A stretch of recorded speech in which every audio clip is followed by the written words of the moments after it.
Broadcasting live from the Business Radio X studios in Atlanta, Georgia, it's time for Atlanta Business Radio, spotlighting the city's best businesses and the people who lead them. Welcome to this very special edition of Atlanta Business Radio. It is time for MarketMate Atlanta. Stone Payton, Corey, Rick here with you. Corey, this is going to be a fantastic segment. Who do we bring with us this morning? Well, today, Stone, we have another great show. And on MarketMate Atlanta this morning, we have another great guest, Mr. Don Bravaldo of Bravaldo Capital Advisors. Bravaldo Capital Advisors is a boutique Atlanta-based mergers and acquisitions and corporate finance advisory firm, and it provides independent economic and financial advice and execution services for lower middle market companies with revenues typically between $10 million and $300 million that are located primarily in the Southeast United States. They offer a full range of transaction and advisory services, guiding their clients through sell-side transactions, exit strategy planning, growth through acquisition, debt restructuring, and corporate recapitalization. Don's team has extensive expertise in a wide range of industries, including industrials, information technology, healthcare, and general business services. Over the years, Don has been a tremendous resource to the folks I've referred him to, and he's also been a loyal partner and friend for many years as well. Don, welcome. Thank you, Corey. Glad to be here. Thanks, Stone. Good morning. Well, that was pretty thorough. Do we really need to do a show now? That was pretty. That was easy. Well, what are we going to do for the next 58 minutes? Exactly. All right, let's ask him some questions. Well, Don, why don't you introduce yourself to the listenership here, and hopefully we gave you an overview of your company, but just introduce yourself a little bit further. Sure, I appreciate that, Corey. Well, I'm Don Bravaldo. I'm president of Bravaldo Capital Advisors. In terms of my background, I describe myself as a reformed CPA and a slow learner, I would add, because it took me about 7 years to figure out that I hated being chained behind a desk. But during that 7 years, I spent time with some really notable accounting firms, Arthur Andersen being one, another regional firm here locally in Atlanta called Bennett Thrasher. And it was there great firm that I had. Thank you. Yeah. And, they've done some amazing job growing since I departed. I don't know what that says about my stay there, but in any event, I learned a ton, about assessing financial risk and doing audit work, putting financial statements together, which has really, allowed me to have a different perspective on boutique investment banking and M&A transactions. I think the world for getting a start downtown with Anderson so many years ago, and finishing my accounting career with Bennett Thrasher. But along the way, on the personal side, I would tell you that I've been an Atlanta resident since 1993. I'm a Georgia native. The best thing that ever happened to me, I give a ton of credit to the folks at Bennett Thrasher, where I met my wife. We're celebrating 18 years. Oh, congratulations. Well, thank you. Thank you. It's been a wild ride, building a great firm where we get the pleasure every day of helping entrepreneurs achieve their lifelong goal of building a great business and putting an exclamation point on the end of building a great business by helping them exit that business. You mentioned that you had some experience as a CPA and you hit a point where you decided that just really wasn't a path you wanted to continue on. Was there a jumping off point, or was there a chain of events, or walk us through that? Yeah, when I reflect back on that time, at Anderson, I had an opportunity to serve some of the biggest blue chip public companies around the Southeast. And while it was a great training ground where I was certainly around some of the best and brightest minds in the accounting and financial world, I had the issue of being a very small cog in a huge machine. It was difficult to see the big picture or to see that my work was ultimately making a difference to those clients. I grew up in a small town in Southwest Georgia with a pretty entrepreneurial family. I knew the value of what it meant to do hard work, and I loved to see the results of my work. And so I did get to find that at Bennett Thrasher, because in that transition, I found that BT ended up working with a little bit smaller size clients, closely held family-run businesses. And it was there that I felt that we were making a difference in those entrepreneurs' lives, whether it was helping them save on taxes, if it was helping them, get audited financial statements that got them that critical bank loan to grow their business. But the longer that you stay in accounting, there's really two paths. There's the technical partner that is so brilliant that you need him around to accomplish, the myriad of tax regulations or the audit requirements, or you're a partner, you get on a track to developing business. For me, at that point in time, they were never going to call me the technical partner they could not afford to lose. I'm a people person, and I really wanted to get into a sales role. So that was that critical juncture.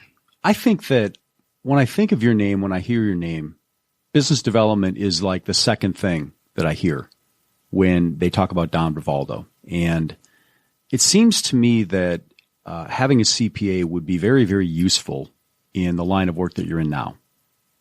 I couldn't agree more. In terms of the clients we work with, number one, a tremendous referral source are CPAs. Of course. Right? That have helped their clients along the way build a great business, and their clients have come to them and said, look, I have a desire to exit, to potentially transition or sell my business. Can you help me with that? And, in our referral network, we've just got some great partners that say, sure, we'd like to introduce you to Bravaldo Capital Advisors. That's what they specialize in. But it is more than that. Our partners are very adept at helping their clients get prepared to sell their business.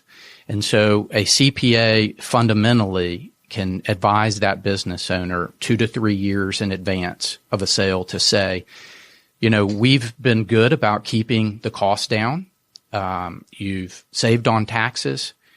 You probably need to start to invest in a higher level of outside reporting so that a buyer has greater assurance that what they're buying is fundamentally a sound business. And so, during that process, audited financial statements, taking a privately held business that's been managed to minimize taxes and making that more like a public company that wants to show profitability is key. And so having a CPA that has that capability of really looking beyond the numbers and giving that kind of advice and helping their clients through preparing for a sale, those are the types of CPAs that we enjoy working with.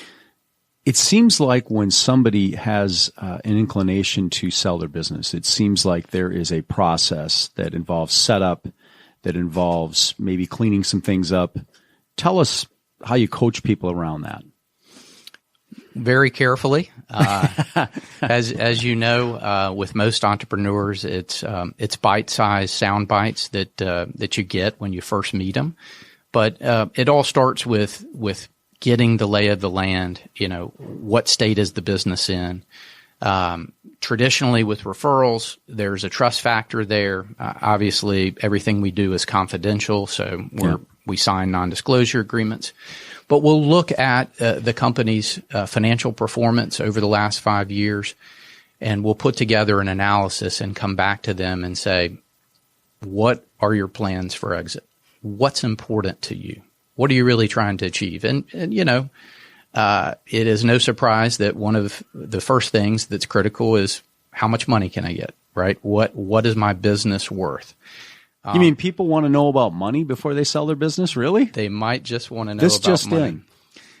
In. And on top of that, you throw in the factor that in many cases, what they think the business is worth is potentially a lot less than what it really is.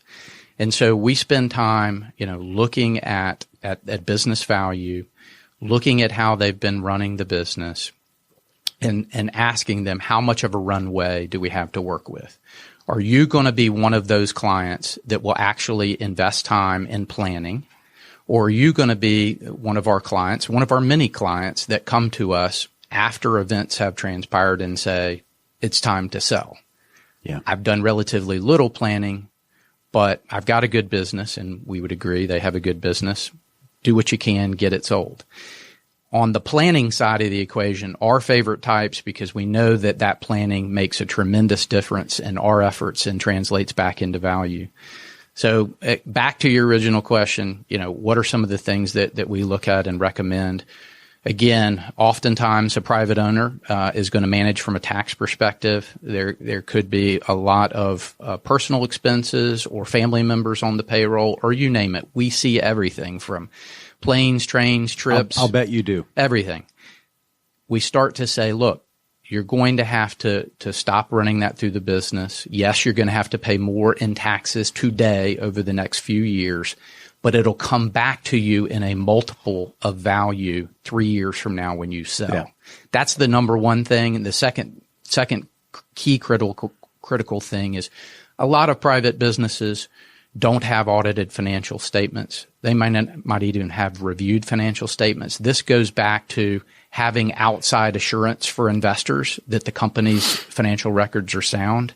It takes time to start that level of service. And so getting the CPA involved or bringing in a CPA firm that can even provide those services over and around maybe the traditional tax preparer, those are some of the key things that we look at on the front end.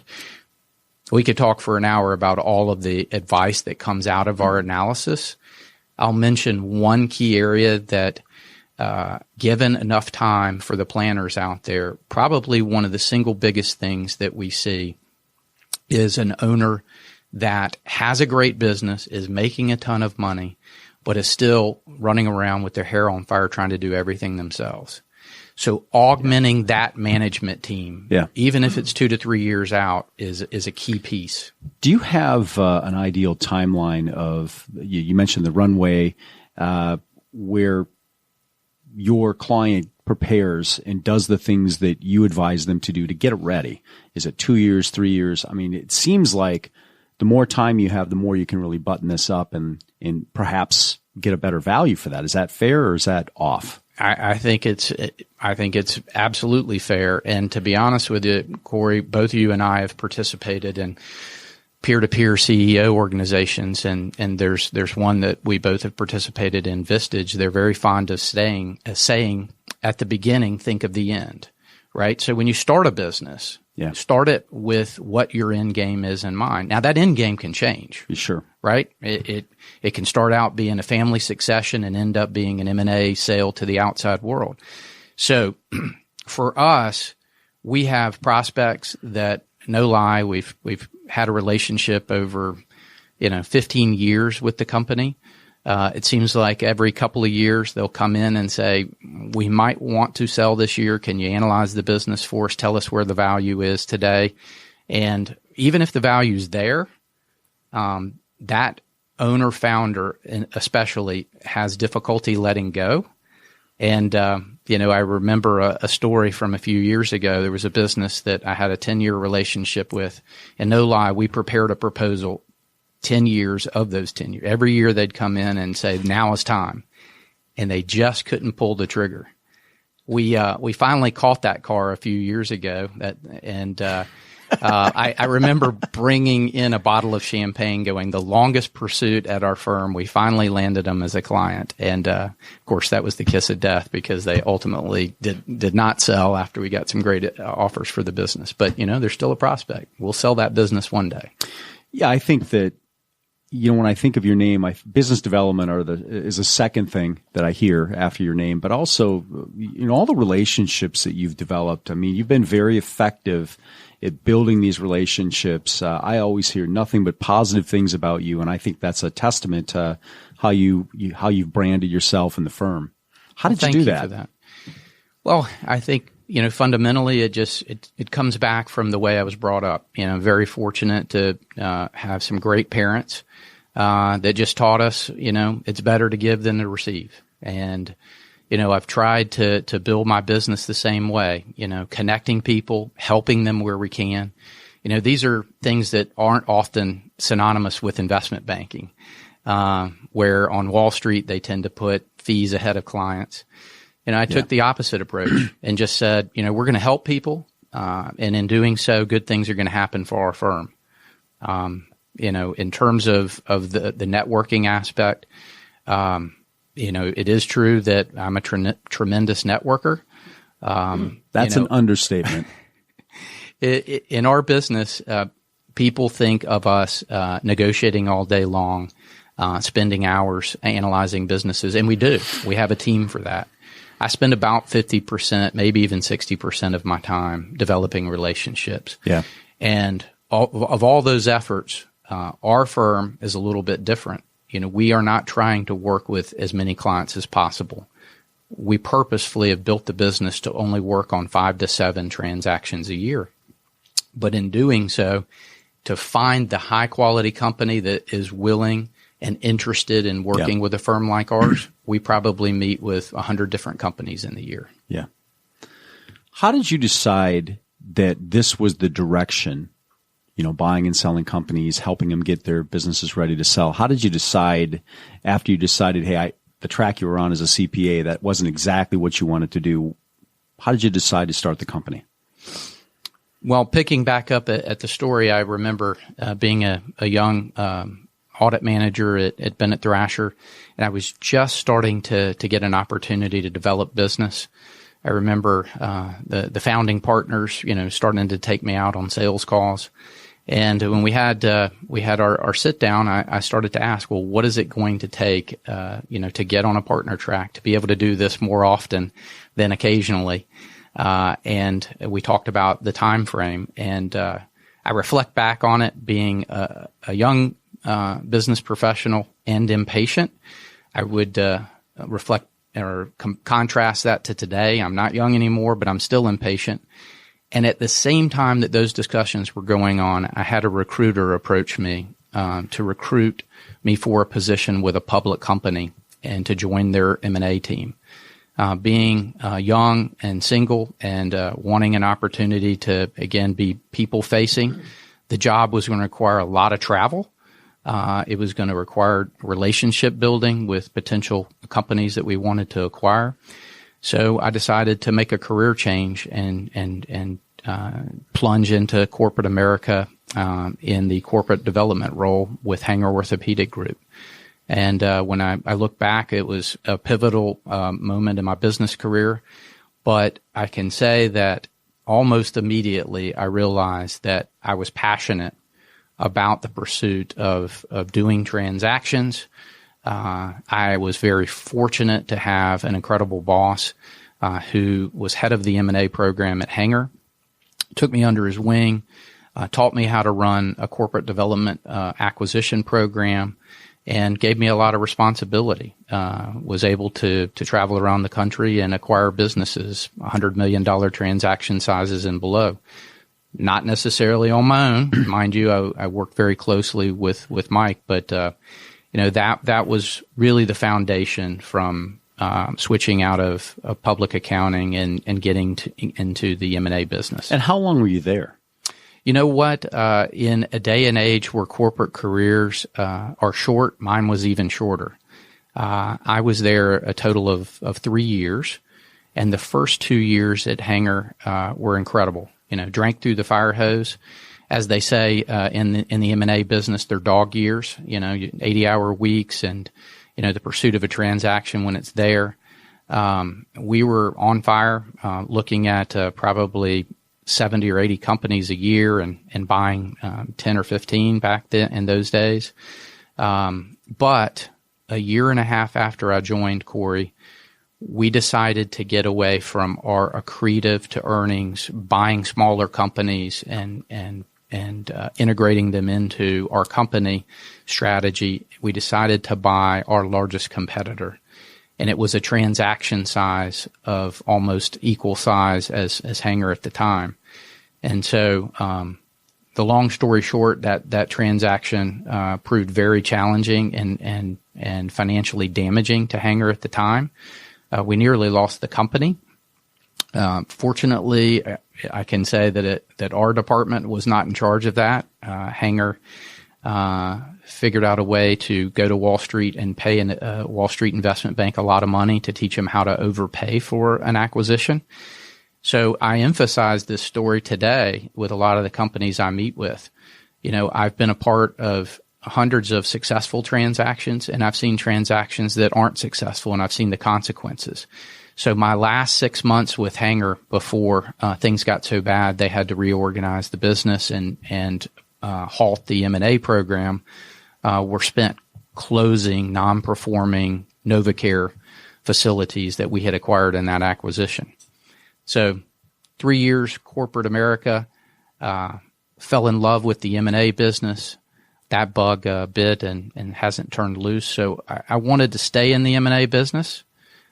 Looked for other corporate business development jobs here in Atlanta, and at the time, there weren't any M&A positions available. The recruiters were trying to get a Georgia boy to head up to the Northeast or to the West Coast, and I wasn't interested in leaving family that far behind. So the idea occurred to me that perhaps I could take what I'd learned in buying businesses and use that to help private business owners. And when did you start Bravaldo Capital Advisors? Well, the actual start date was 2010, but in reality, I started doing deals and advising private business owners as long ago as 2000. I was going to say 20 years was going to be my estimate.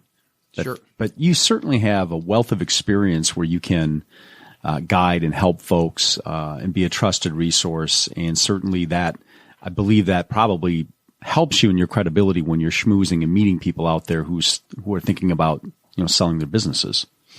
Well, the experience of the past 20 years of advising private business owners, there's no substitute for that. The school of hard knocks. I can tell you we haven't seen it all. That's the beautiful thing about M&A. Every day is different. There's always a challenge and always a problem to tackle. But, you do get the benefit of that experience and a lot of the same issues do tend to repeat themselves with the smaller companies to mid-sized companies that we tend to serve. Do you have a sweet spot, like an industry, or are there some a consistent set of criteria that you have your antenna up for when you're sort of going out and meeting these people and kind of doing your initial assessment? Sure. Well, the financial criteria, we've built our firm to work with what we call lower middle market companies, and everybody has a different definition. But for us, Stone, that's businesses that could be as large as $300 million in annual revenues to as small as $10 million. Now, I know that's a crazy broad range, but it really depends on the industry group, right? So a good example of a great client for Bravaldo Capital at the very large end of that range, $200 or $300 million, could be, a very low margin distributor. Example, building products and fasteners. They operate on very thin margins. It could be food distribution, food brokerage, very, very low margins. And at that level, it's still a great business that we could work with. On the opposite end of the spectrum, a $10 million revenue company in the technology space that has recurring revenues, that's a very valuable company. They may not have any EBITDA or profitability, but that business is probably going to sell for a multiple of revenue, even a high multiple of revenue. So revenue ranges $300 million to $10 million. We're typically industry agnostics. We're one of the few remaining generalists out there and proud of it. The benefits of working across industries, you get to see a lot of different things. You meet a number of different buyers. And what people forget about in this day and age of specialization is that, the buying community changes its strategy all the time. I've watched corporate America, switch CEOs 3 times in 3 years, and each one of them has a different acquisition strategy in a different industry that it may decide to buy in. Private equity groups, they may be buying in 3 or 4 different industries in a calendar year. And so, being able to cross-pollinate, being able to think quickly on your feet, being able to look at each business and assess it independently of what your experience set may be, these are all the strengths that a generalist firm brings to the table. But that said, we have a great track record in several different industries, industrials being probably the core, where I founded the business when I was developing my business from the beginning and back in 2000. And we've added on business services, technology, and healthcare. It's probably easier for me to say what we don't do, and it's typically highly regulated industries. That's just something that a specialist firm would probably be better at than a generalist firm. One of the things that you'd mentioned early on is networking, and my experience with you is that you're very unselfish and are not shy about giving, really maybe to your own detriment, not thinking about what you might get back. And everybody always says, at least in my experience, yeah, Don, I'll make this introduction. Yes, Don, I'll help you with this. And sometimes they're short on the actual follow through, and that has not been my experience with you. I think that the show is based on we're building, we're following up on relationships where we've had great relationships, either because somebody is a subject matter expert like yourself, or, they're just unselfish about making introductions, or they're okay and they think about different ways that they can add value to clients. And, clients, they may need stuff that you don't have any expertise in, but, many times we've earned enough trust with them where they kind of expect you to go out and figure it out. And, I think that, MarketMate Atlanta, this show is about referring business. It's about subject matter expertise. And, I think that, at some point, the clients that I have are going to want to have a conversation. And the people that I've sent to you have always said, good things and positive things. And the other thing about that is, I know you follow up. I mean, I just can't be placed in a position to make a referral and then have the client go, hey, your guy never called me. And the fact that you have this subject matter expertise is great. The fact that you're unselfish with introductions is also great, but you follow through. So and in building this group, Stone and I wanted to, be able to make sure that we created people that had the right mindset, that are okay at thinking about giving as opposed to getting, and you certainly fit the bill on all those metrics. Well, thank you for that, Corey. And I couldn't agree more with your philosophy. It is ours. Number one, in terms of follow-up, everything that we do in our business, we do it with a sense of urgency, right? There's Yes. an old adage in M&A, and I'm sure it's true in other businesses, time kills deals, right? And so, a business owner that has made the decision to implement their exit strategy, wants to see, maximum effort to making that happen. And so I'm very fortunate to have built a team that shares that sense of urgency. We're incredibly communicative with our clients. We're available 24/7. And in this day of age where you expect 24/7, we actually follow through on 24/7. It's not uncommon for us to get the late night calls, either from the buying community that's hit an issue, or from our sellers that, are worrying, are they doing the right thing? Right. So, that communication is key in M&A to being successful and to helping our clients achieve their goals. As far as collaboration, it does take a village, to have a successful M&A transaction. We can't do it alone. Our piece is critical, but there are other critical pieces, right? That probably come at different times. In a perfect world, we talked about that company that's willing to plan, at least 3 years in advance, and preferably, 4 or 5 years in advance. And at that stage, you can involve, your CPA, your attorney, your wealth manager, your insurance and risk management folks, and tell them, look, this is the plan. We're going to build the company over the next 5 years to eventually sell it. I want each of you as a resident expert in your fields of expertise. I want you to know each other. I want you to collaborate.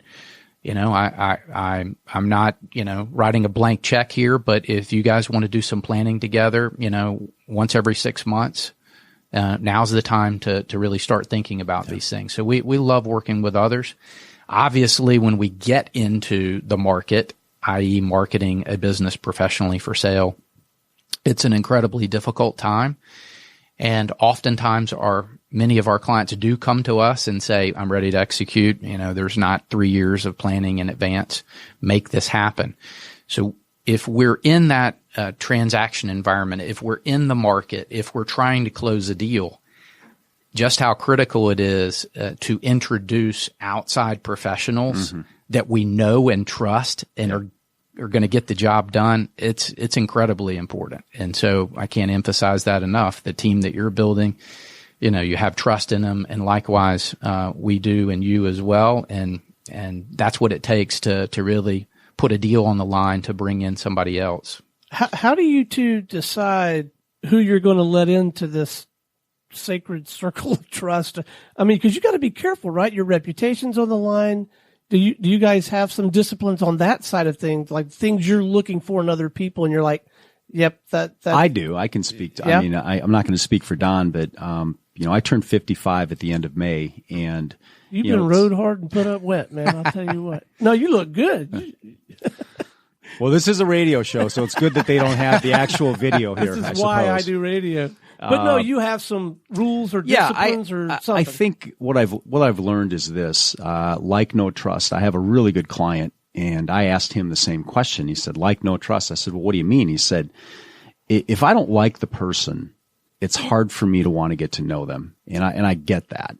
And he said, "If I don't know them, it's hard for me to make these introductions and do business with them." And so that the like, no trust is, I realized that in my advanced age, I need to listen to those things. If my first gut instinct is that I really think someone is really, good, then I need to follow it. And if it's the opposite, I need to also follow that as well.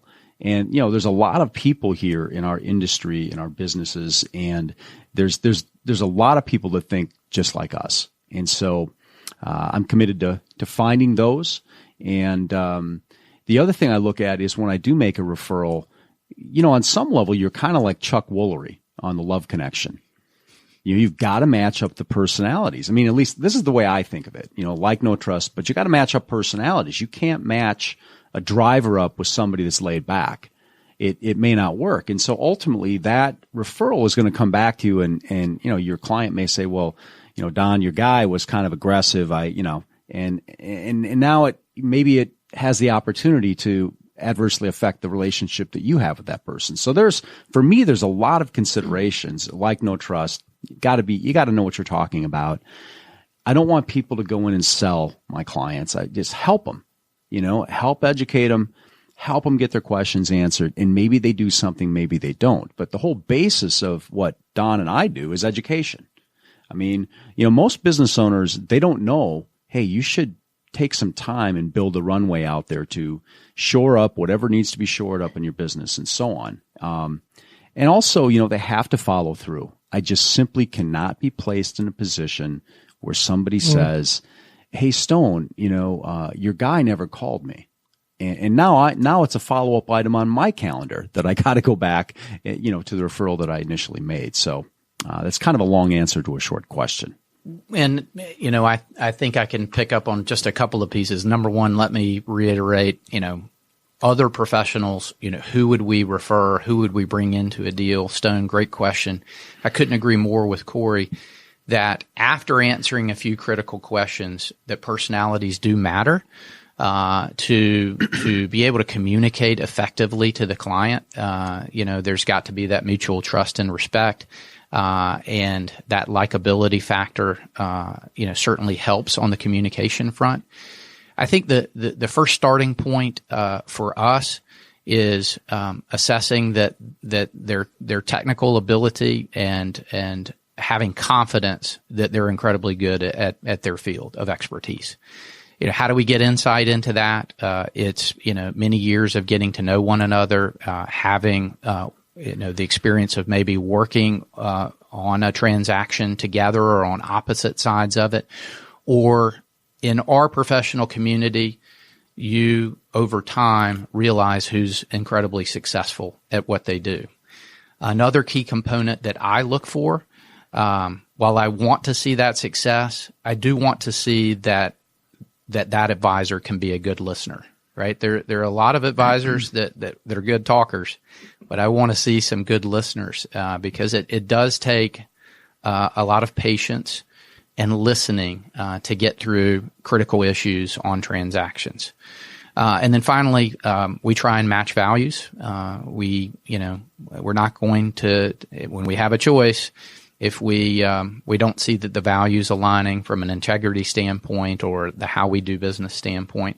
And those are things that you develop, an appreciation for, and knowledge of over time as you get to know people.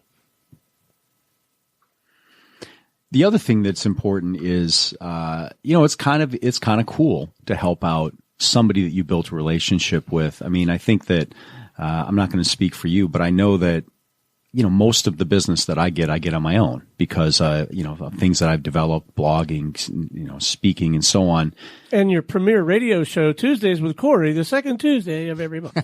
Right? Yes, and MarketMate Atlanta. But I think that it's really cool when you get a referral from someone, especially, someone like you, because you know that you've answered some questions. They have more than a passing interest. It's not a name in a phone book. And it's, somebody that is going to understand why I'm calling them or emailing them when I do that. So I think that, setting it up is very good as well. And, when somebody needs a referral, I will set up a virtual introduction. And, I'll set up the email. I'll give the contact information. I'll let them know, hey, here's what Don does. He buys and sells companies. He provides advice prior to the sale. He helps you make the sale and he helps you maximize your time that you've put in the business. And, I think that if I take the time to do that helps. And then, most times I will call both folks. But the whole reason that it was generated in the first place is somebody said, do you know anybody that can help me sell my company? And, well, yeah, let me call them and, let me kind of give them a heads up and I'll introduce you guys and you take it from there. Then I'm out of the middle of it. Well, you take it to the nth degree, though, because it's one thing to do that within your own ecosystem, right? But I could ask you if you know a good roofer. And if you don't, you'll go on the hunt for me. I mean, you're that guy, which is marvelous. I love that. Well, we just try to be a resource to people. And even if it doesn't, affect you directly right now, it may at some point. And, one of the stories that I have is I had a client that came to me a number of years ago that, was less than satisfied with their payroll processing company. And, I was kind of listening, to him and he was, going on. And then he said, I need you to find a solution for me. And I kind of laughed and I said, well, I'm not really, he said, well, think about how many people you know. Surely you must know somebody. And, so, the payroll company that he had, was, put the payroll services in and then of course had other things that they wanted to sell and they just, drove him insane, kept, going back to him with these other things. And so I did find a company that only does payroll and I, heavily vetted the person and I realized that's probably not the last time that's going to happen. Because my wife and I don't have any kids. We go out to eat a lot.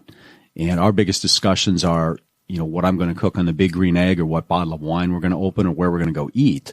And so, we get asked about all kinds of things. And I realized I needed to come up and find that solution, even if it had really nothing to do with what I do every day.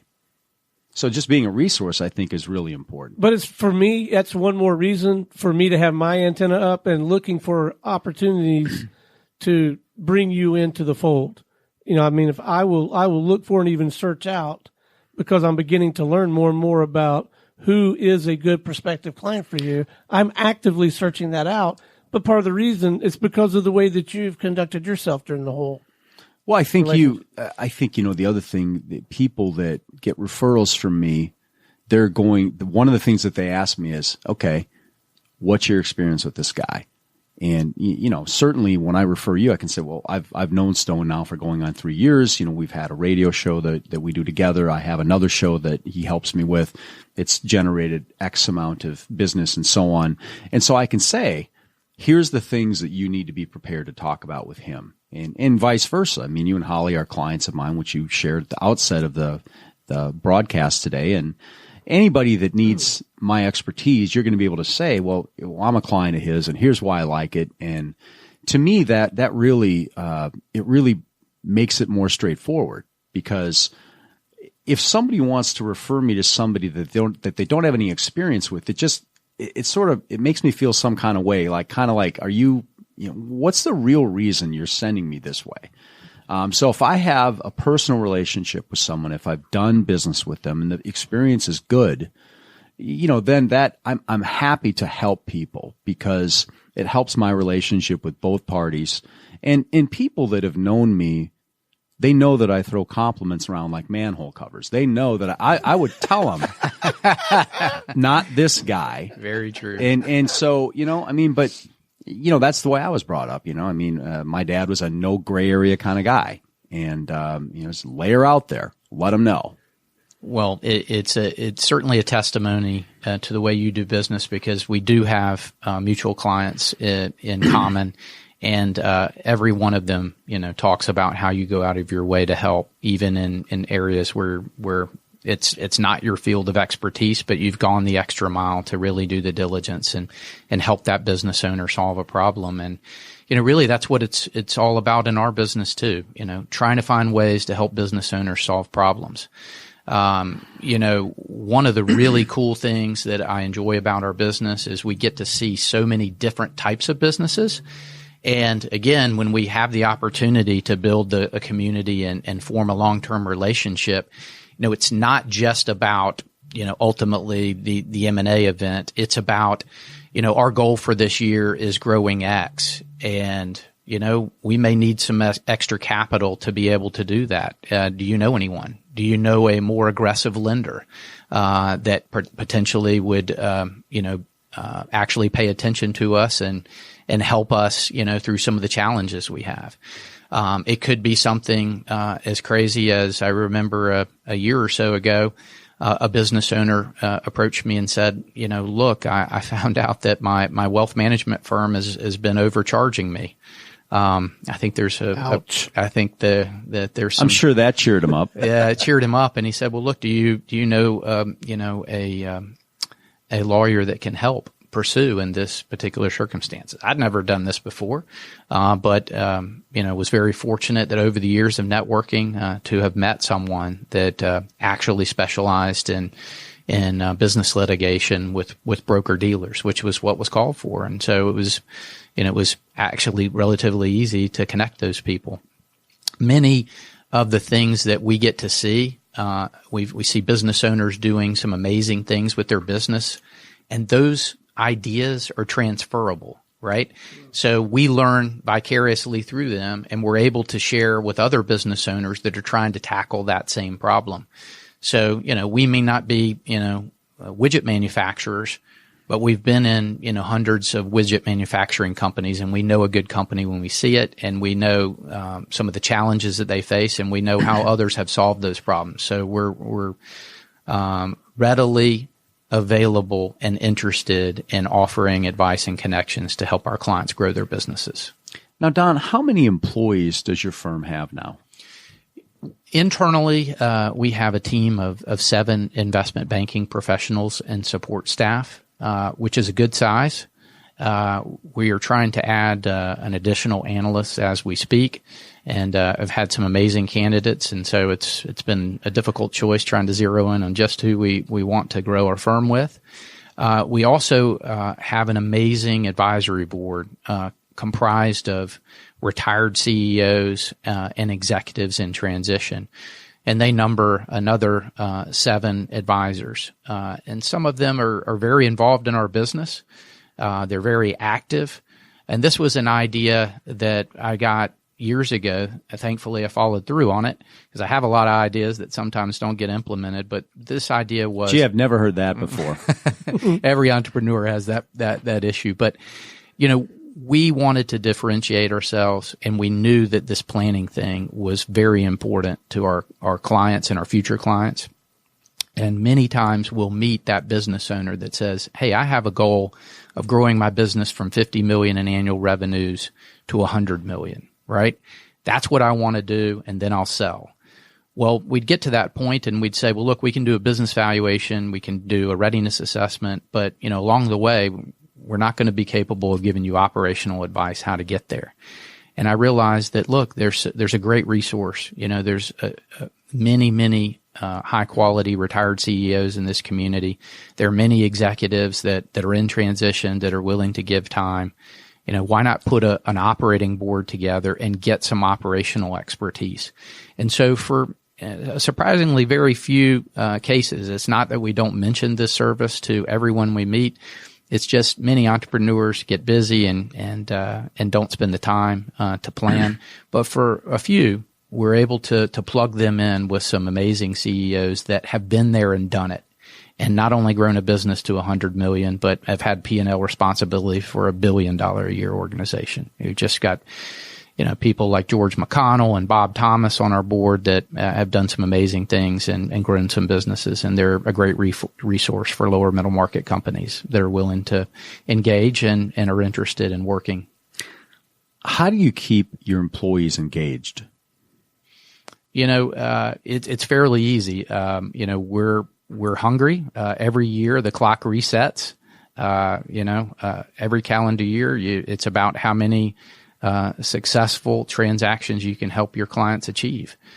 So all of us are very performance based. We're not an investment bank that's affiliated with, a very large commercial enterprise like a bank. Many M&A firms are a part of the big national banks, or they're part of, the Wall Street broker-dealer firms, and they have a big referral network. And so they're not as hungry. They can wait on transactions, and, if the deals don't work out in a calendar year, they're still going to do pretty well. Our firm, everybody there is motivated to really make things happen, to be responsive. And there is a component to our business where, sometimes things don't work out. And I try and look for a team that can take a long-term view, which is really hard to find. I mean, everybody wants immediate gratification. But I will tell you, in this business, over the long run, and if you can look at it, on a 2 to 3 year basis, it can be financially rewarding because you've made great things happen for your clients.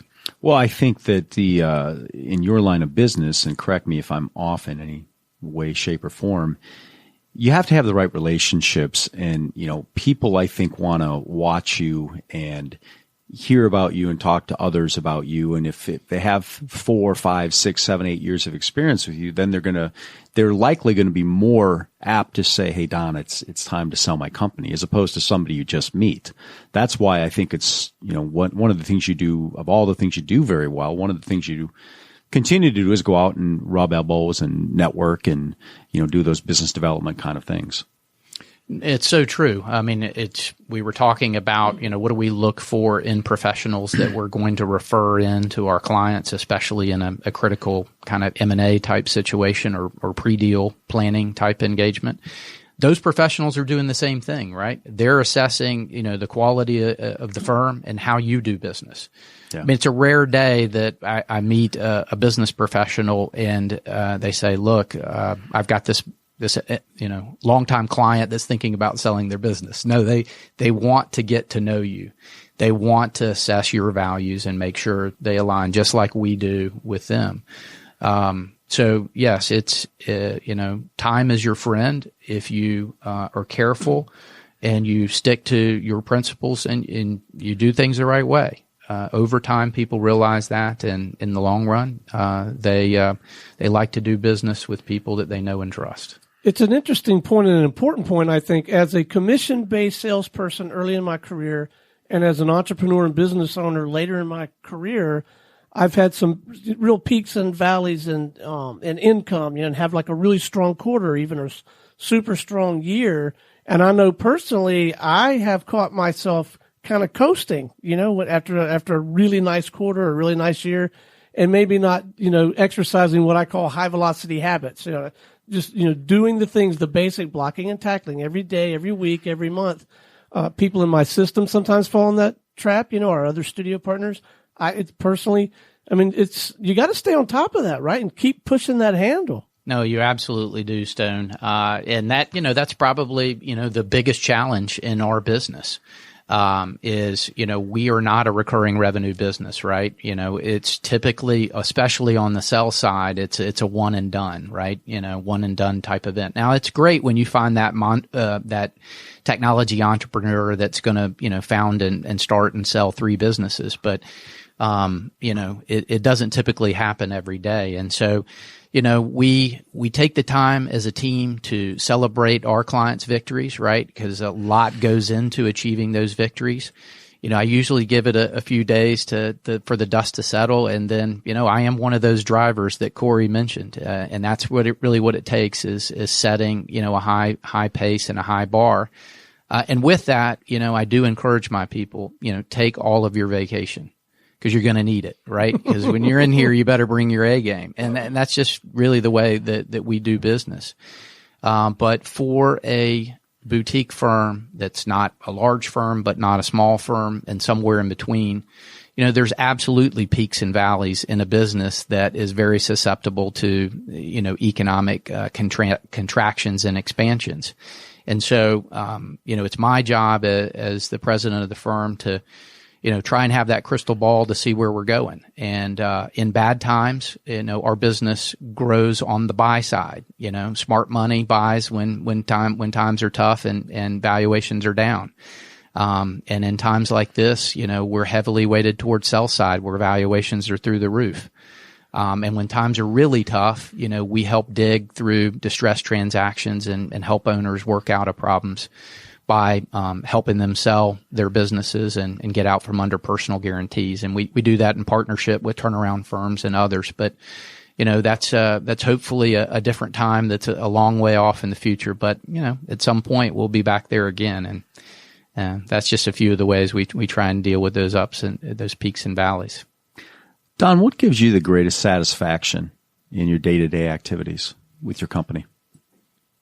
Without a doubt, it's really helping that entrepreneur that has spent their entire time as an owner-founder building a business, or if it's a family business that is maybe second or third generation. It's the family's generational pursuit. Building a very valuable asset.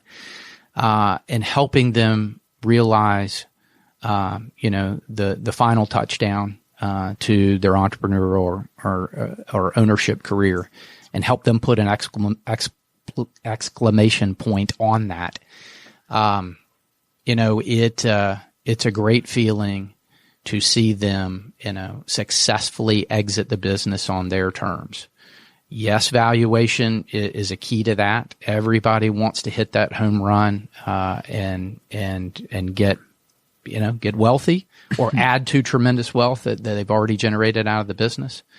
But it's also more than that. It's the satisfaction of helping them decide, determine, and then execute on selling to the right kind of buyer, to taking care of their people in that transaction.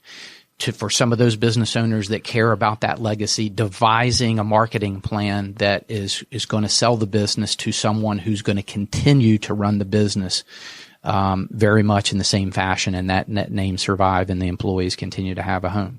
So there's a lot of different levers that can get pulled in the transaction. No day is ever the same. It's a wonderful feeling though to really help that entrepreneur achieve success. And, I also reflect back, I don't want to divert too much, but, we're in a day and an age where, maybe capitalism is being questioned. I'm a staunch capitalist because I see just how difficult it is to grow a business. And I see the sacrifices that American entrepreneurs make every day. And, I want them to really, find that really home run at the end of the rainbow, because they're not appreciated, and in some ways maybe under threat going forward. So I feel like it's a mission and it's a passion. Well, I think, you've worked extremely hard at building your reputation, your business. You've been diligent, you've been enormously disciplined, you've studied, you've got all this history. But another word that I would use for you is proactive. You're out there, you can't, I know you wouldn't do this, but you're not really in a position where you can coast. And so you're out, I know you're out beating the bushes, every day to continue, because I think again, the two words that I think about after I hear your name is, business development. Well, business development expert, because you're out there schmoozing, rubbing elbows, and making an impact on people, because at some point they'll want to sell their company, or they'll want to talk to somebody about selling their company, or they'll know somebody that wants to do those two things. Well, it's, again, very kind of you to say, because, I'm not ashamed to admit there's no formal sales training here. It's all been by accident and just doing what I thought came naturally. But, again, putting people first, has been, the key to our success. Surrounding ourselves with high quality people, whether they're professionals like you, Corey, that we know and trust. And if any of our clients have a long-term planning care need or question, it's an easy call to make to get you involved. To having an incredible team behind me at Bravaldo Capital Advisors that has allowed us to grow, and that care about our clients, and have really helped us develop the business to where we are today. I'm very thankful for that and blessed. How has your business evolved since you started? Wow, there's been a ton of change as it relates back to M&A. I would just say that 20 years ago, when I was buying businesses for Hanger, the due diligence process was short. I remember that we'd make an offer, and within probably a month to 2 months, we'd close a deal, or less. Due diligence period was probably about 2 weeks. It consisted of a site visit that might be 2 or 3 days. And I remember the late 90s due diligence being described as drive-by due diligence. Right. There were deals happening, and I'm not even sure people went to visit the companies. And that was just the day and age back then. And today, that period, is extended. We've got a deal right now where we've been in due diligence for 4 months, and it's appropriate. There's been a lot of challenges to get through, and we've got a good buyer that's hung in there, and we've got a great business that has met those challenges head on. They faced headwinds with the tariff situation, so we've worked through that. But the due diligence period is extended. The amount of data and information required has been a big change. The other key change I'll mention, knowing that we have a short amount of time, is private equity. That has been a game changer in our business over the last 10 or 15 years. Good or otherwise? Good. It's helped make a market for smaller market companies where they didn't have private equity as an option before. And there's a lot of reasons for that. But the big reason is top down. A lot of money has gone into alternative assets because people are chasing yields, and these big institutional clients need higher returns to support retirement funds. That money's been allocated to private equity. And because of that, private equity has been forced to compete more and more for a very small number of high quality transactions out there. And they've chosen to do that by differentiating and by going down market. So when I started 20 years ago, private equity was, for $1 billion transactions. And, 10 years ago, it had come down to 500 million. 5 years ago, it had started to creep into lower middle market transactions, $100 million deal sizes below. And today, my time frame's off a little bit, but today, a business that, is as small as a $5 or $10 million business could become part of a private equity deal. Whether it's that private equity firm that owns something in the industry and is just trying to grow through acquisition, or, if it's a business it's probably, north of 10 million, could serve as a private equity platform. And that gives owners more of a chance to maximize value and to have different options than just selling to a competitor, which was what existed before. Well, Don, you've had a great run, lots of success over the years. And if you could give the younger version of yourself some advice, what would it be? Pay more attention. When you were starting your accounting career, you could have learned a little bit more, but that would be one thing. Number two, read a few sales and marketing books along the way and make things a little easier on yourself in terms of generating clients. I was very fortunate, and prior to starting Bravaldo Capital Advisors, to meet up with some folks at a predecessor firm that taught me direct sales. Right. And, I grounded out on the telephones, building up a a book of business that way. So I've done it both ways, believe it or not. And, I was just a much better networker and knew that would lead to larger, more sophisticated transactions. But, I would just say to myself, study up on sales and marketing. That's what it's all about when you're building a business. If there was a young person that wanted to get into your line of work, what advice would you have for them? Don't do it the way I did it. There's a lot of school of hard knocks, really building a boutique investment bank and not coming out of the industry with a bigger firm, which is the path that most people choose. If you're really interested in investment banking, it would probably be easier to get that experience on Wall Street, and don't learn the bad habits. But learn as much as you can, just like I did at Arthur Andersen, and then take that same knowledge and apply it to a smaller size client. That was basically our playbook, and that would be my advice to them. If it's somebody that is not on that industry track, as many of us, we start in one career and figure out that something else is our calling. For me, that bridge to corporate America, where I got the experience from a very experienced boss that taught me how to acquire businesses. Corporate America on the biz dev side, is a great training ground for what we do as well. And then I would add, the financial background. It's very difficult to deal with the size businesses that we do and not have an incredibly solid financial background, whether you get that on the accounting side or on the banking side. Don, you've had a great run. You've been a great guest here. If the listenership wanted to get a hold of you, how would they best do that? Do you have a website that they could maybe go to? Absolutely. It's Bravaldo Capital Advisors with an S.com. That'll be the best way to get in touch with us. Look us up on the web. Our general number's out there, and we do answer the phones. And what is your phone number if somebody wanted to call your organization? Our general number is 404-857-2221. And then is there a general email address that they might use? It's info@bc-advisors with an S.com.